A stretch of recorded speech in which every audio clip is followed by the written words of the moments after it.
The lecture hall at the prestigious Galactic Academy was abuzz with chatter as students from across the cosmos filed in for the highly anticipated xenobiology seminar.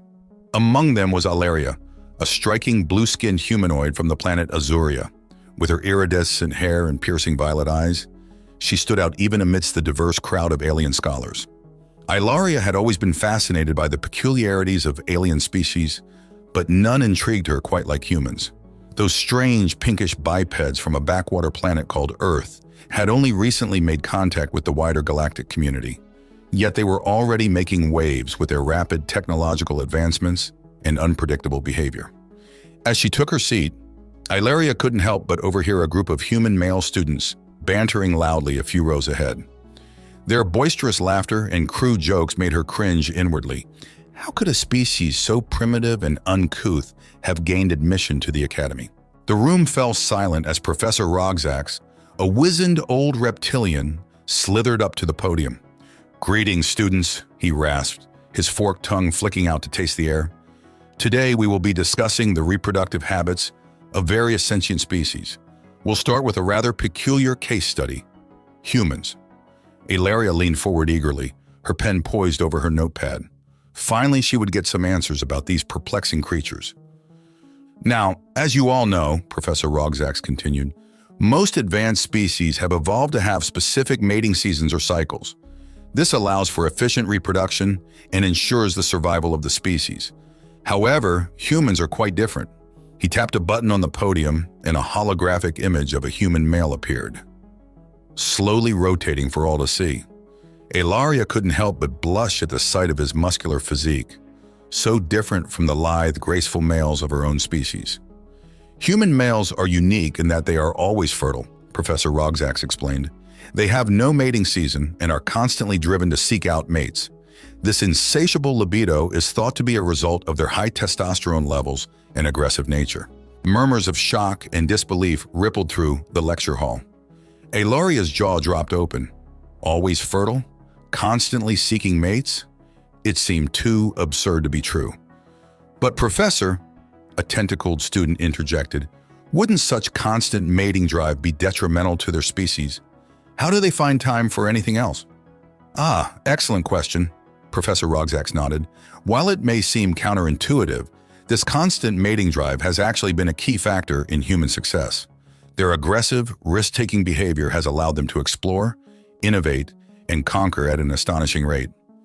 Aylaria's mind reeled as she tried to process this information. She glanced over at the human males again, seeing them in a new light. Their confidence, their swagger. Was it all just a manifestation of their raging hormones? As the lecture continued, Professor Rogzax delved into the intricacies of human mating rituals and courtship behaviors. Aylaria dutifully took notes, but she couldn't shake the feeling of unease that had settled in her stomach. The more she learned about human males, the more both repulsed and strangely drawn to them she felt. When the seminar finally ended, Aylaria gathered up her belongings and hurried out of the lecture hall, eager to clear her head. But as she stepped into the crowded corridor, she found herself face to face with one of the human males from earlier. Up close, he was even more imposing than she had realized. He towered over her, his broad shoulders and chiseled jawline radiating an aura of raw, primal masculinity. Aylaria felt her heart race as he flashed her a cocky grin.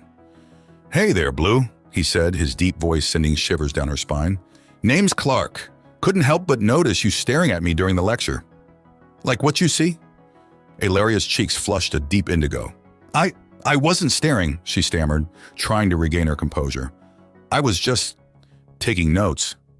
Clark chuckled, leaning in closer. "Sure you were, sweetheart. Well, if you ever want a more hands-on lesson in human anatomy, you know where to find me." With a wink, he sauntered off down the hall, leaving Aylaria breathless and more confused than ever. Part of her was disgusted by his brazen flirtation, but another part couldn't deny the electric thrill that had coursed through her at his proximity. As she made her way back to her dorm room, Aylaria's mind churned with conflicting emotions. She had always prided herself on her logical, scientific approach to life, but something about those human males awakened a primal, irrational side of her that she didn't quite understand. Flopping down on her bed, Aylaria stared up at the ceiling, trying to make sense of it all. She knew she should stay far away from creatures as volatile and unpredictable as humans, and yet she couldn't shake the feeling that her journey of discovery was only just beginning. Little did Aylaria know her fascination with human males would soon lead her down a path of forbidden desire, interstellar intrigue, and the ultimate question of what it truly means to be human. For in the depths of space, where species collide and passions ignite, anything is possible. Even love between a blue-skinned alien and a red-blooded human male. As Aylaria drifted off to sleep that night, her dreams were haunted by visions of chiseled jaws, cocky grins, and the promise of an adventure unlike any she had ever known. The universe, it seemed, had plans for her, plans that would test the very limits of her mind, body, and soul. But for now, she could only wonder and wait, her heart racing with a mixture of fear and exhilaration at the thought of what lay ahead. For in the game of interspecies romance, there could be no winners or losers, only those brave enough to take the leap into the unknown and embrace the infinite possibilities of the cosmos. And so, with a final sigh of resignation, Aylaria surrendered to the sweet oblivion of sleep, knowing that when she awoke, her life would never be the same again. The human males had come to the Galactic Academy, and nothing would ever be the same, least of all, her own untamed heart. The next few weeks passed in a blur of lectures, lab work, and stolen glances across crowded hallways. Aylaria tried her best to focus on her studies, but her mind kept drifting back to Clark and his cocky grin. She couldn't explain the hold he seemed to have over her. It was like nothing she had ever experienced before. One evening, as Aylaria was leaving the library after a long study session, she found herself face to face with Clark once again. He was leaning against the wall, his arms crossed over his broad chest, looking for all the world like he owned the place. "Hey there, Blue," he said, his voice low and seductive. "Fancy running into you here." Aylaria felt her heart skip a beat. "What do you want, Clark?" she asked, trying to keep her voice steady. He pushed off from the wall and took a step toward her, his eyes smoldering with barely contained desire. "I think you know exactly what I want, Aylaria," he murmured, reaching out to brush a strand of hair from her face. She shivered at his touch, her skin tingling where his fingers had grazed her cheek. I don't know what you're talking about," she stammered, backing away slightly. Clark chuckled, a deep, rumbling sound that seemed to reverberate through her very bones. "Don't play coy with me, sweetheart," he said, moving closer still. "I've seen the way you look at me. You're curious about humans, about our mating habits." Aylaria's eyes widened in shock. "How did you—" "I have my ways," Clark grinned, tapping the side of his nose conspiratorially. "Let's just say I'm very good at reading people, especially beautiful alien women who can't keep their eyes off me." Aylaria felt her cheeks flush hot with embarrassment and something else, something primal and urgent that she didn't quite understand. "I don't know what kind of game you're playing, Clark," she said, trying to regain some semblance of control over the situation. "But I'm not interested." Clark's grin only widened at her words. "Oh, I think you are, Blue," he said, his voice dropping to a husky whisper. "I think you're very interested, and I'm going to prove it to you." Before Aylaria could react, Clark had closed the distance between them and captured her lips in a searing kiss. His mouth was hot and demanding against hers, his tongue probing insistently at the seam of her lips until she opened for him with a gasp. Aylaria's mind went blank as Clark's hands roamed over her body, his touch igniting fires in places she didn't even know existed. She knew she should push him away, should tell him to stop, but her body had other ideas. It was like he had awakened some primal, animalistic side of her that she had never known existed. When Clark finally pulled away, Aylaria was left breathless and trembling, her knees weak and her heart pounding in her chest. He grinned down at her, his eyes glittering with triumph. "See," he said, his voice rough with desire. "I told you you were interested." Aylaria opened her mouth to protest, but no words came out. She couldn't deny the effect he had on her, the way her body responded to his touch, the way her mind went fuzzy with want whenever he was near. Clark leaned in close, his breath hot against her ear. "Meet me at the observatory tonight," he whispered. "Midnight. I'll show you things you've never even dreamed of." With that, he turned and walked away, leaving Aylaria standing there in the hallway, her mind reeling and her body aching for his touch. She knew she should stay away, that getting involved with a human male could only lead to trouble. But the temptation was too great to resist. As the hours ticked by, Aylaria tried to distract herself with studying and socializing with her alien friends. But her thoughts kept drifting back to Clark and his promise of forbidden pleasures. By the time midnight rolled around, she was a bundle of nerves and anticipation. Sneaking out of her dorm room, Aylaria made her way to the observatory, her heart pounding in her chest. When she arrived, she found Clark waiting for her, his tall frame silhouetted against the starry sky. "I knew you'd come," he said, his voice low and seductive. Aylaria swallowed hard, trying to calm the butterflies in her stomach. I don't know what I'm doing here," she admitted, her voice trembling slightly. Clark closed the distance between them in 2 long strides, his hands coming up to cup her face. "Yes, you do," he murmured, his thumb brushing over her lower lip. "You're here because you want to be, because you want to know what it's like to be with a human male." Aylaria's breath caught in her throat as Clark's lips descended on hers once more, his kiss even more passionate and demanding than before. She melted into his embrace, her body molding itself to his as if it had been made for him. As Clark's hands roamed over her curves, Aylaria let out a soft moan of pleasure. She had never felt anything like this before. The heat, the urgency, the sheer, overwhelming need that consumed her. Clark's lips trailed down her neck, his teeth grazing the sensitive skin in there and sending shivers of delight down her spine. "Do you want me, Aylaria?" he whispered, his voice rough with desire. "Yes," she breathed, her hands fisting in his hair. "Gods, yes." And with that, Aylaria surrendered herself to the passion and the pleasure, letting Clark take her to heights she had never known existed. Under the stars, they came together in a tangle of limbs and gasps and moans, their bodies moving in perfect sync as they chased their mutual release. When it was over, Aylaria lay in Clark's arms, her body sated and her mind spinning with the implications of what they had just done. She knew there would be consequences, that their forbidden tryst could never be anything more than a fleeting moment of passion. But as Clark held her close and whispered sweet nothings in her ear, Aylaria couldn't bring herself to care. For now, she was content to bask in the afterglow of their lovemaking, to revel in the feeling of being desired and cherished by a human male. Little did she know, their night of passion was only the beginning, the spark that would ignite a fire that would consume them both, body and soul. For in the game of love and war, there could be no winners or losers, only those brave enough to risk everything for a chance at something truly extraordinary. And so as the stars twinkled overhead and the universe spun on, Aylaria and Clark clung to each other, lost in a moment of perfect, fleeting bliss. The future was uncertain, but one thing was clear.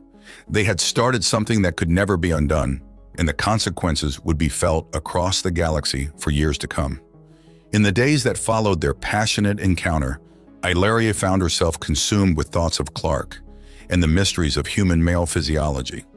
She knew she should focus on her studies, but her mind kept drifting back to that night in the observatory, to the feel of Clark's hands on her body and the way he had made her feel. Finally, unable to contain her curiosity any longer, Aylaria sought Clark out after class one day.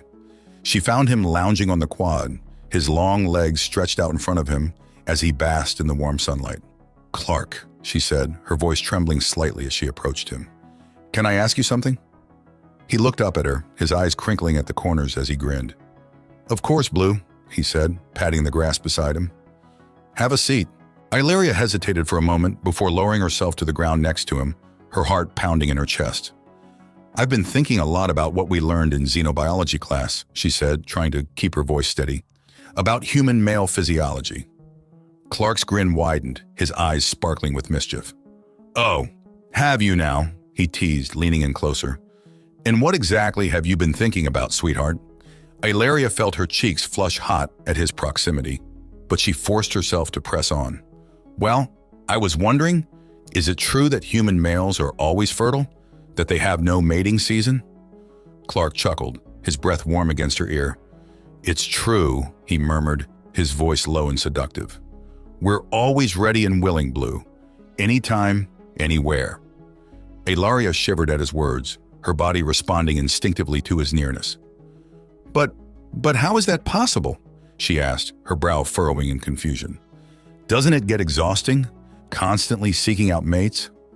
Clark shrugged, his fingers playing idly with a strand of her hair. "It's just the way we're wired, I guess," he said, We have a lot of testosterone pumping through our veins, and it drives us to pursue women pretty much constantly. Aylaria nodded slowly, trying to process this information. And what about refractory periods? She asked, her scientific curiosity getting the better of her. How long does it take for a human male to recover after mating? Clark's grin turned wicked, his eyes darkening with desire. Not long at all, sweetheart, he murmured, his hand sliding up her thigh. In fact, I could show you right now if you'd like. He leaned in closer, his breath hot against her ear. Don't tell me you've already forgotten our last time together, Blue. I seem to recall demonstrating my recovery abilities quite thoroughly. Aylaria felt her cheeks flush at the memory, her body responding instinctively to his touch. I haven't forgotten, she murmured, her voice breathy. But I thought perhaps that was an anomaly, a fluke of human physiology. Clark chuckled, his fingers tracing maddening patterns on her skin. Oh, it was no fluke, sweetheart. That's just standard operating procedure for us human males. His grin turned devilish. But if you need a refresher course, I'm more than happy to oblige. In the name of scientific research, of course. Aylaria's breath caught in her throat, her body tingling with anticipation. But she forced herself to stay focused, to remember why she had sought him out in the first place. Clark, she said, her voice trembling slightly, I'm serious. I really want to understand how human males work. Clark's expression softened, his hand stilling on her leg. I know you are, Blue, he said, his voice gentle, and I'm happy to answer any questions you have. But you have to understand, for us, sex isn't just a biological function. It's a way of connecting with someone, of expressing our desires and emotions. Aylaria nodded, her heart fluttering in her chest. I think I'm starting to understand that, she said softly. But it's all so new to me. My species doesn't experience attraction the same way humans do. Clark smiled, his fingers tracing patterns on her skin. Then let me show you, he murmured, leaning in to capture her lips in a soft, tender kiss. Aylaria melted into his embrace, her hands coming up to tangle in his hair as she kissed him back. She could feel something shifting between them, a new level of intimacy and understanding that went beyond mere physical attraction. When they finally broke apart, Aylaria was breathless and flushed, her heart racing in her chest. Clark, she whispered, her voice thick with emotion. I think I'm starting to have feelings for you. Clark's eyes widened in surprise, his expression softening into something tender and vulnerable. I think I'm starting to have feelings for you too, Blue, he said softly, his hand cupping her cheek. But we have to be careful. Whatever this is between us, it's not going to be easy. Aylaria nodded, her eyes shining with unshed tears. I know, she said, her voice trembling, but I'm willing to try if you are. Clark smiled, his thumb brushing over her lower lip. I'm definitely willing, he murmured, leaning in to kiss her again. And so under the warm sun and the watchful eyes of the universe, Aylaria and Clark embarked on a new chapter in their relationship, one filled with tender moments, heated encounters, and a deepening emotional connection that neither of them had ever experienced before. It wouldn't be easy navigating the complexities of interspecies romance in a galaxy that was often hostile to such unions. But as they held each other close and whispered sweet nothings in each other's ears, Aylaria and Clark knew that they were willing to face any challenge, to overcome any obstacle, for the chance to be together. For in the end, love was the most powerful force in the universe, a force that could bridge any divide, heal any wound, and light the way through even the darkest of nights. And as long as they had each other, Aylaria and Clark knew that they could face anything the cosmos threw their way.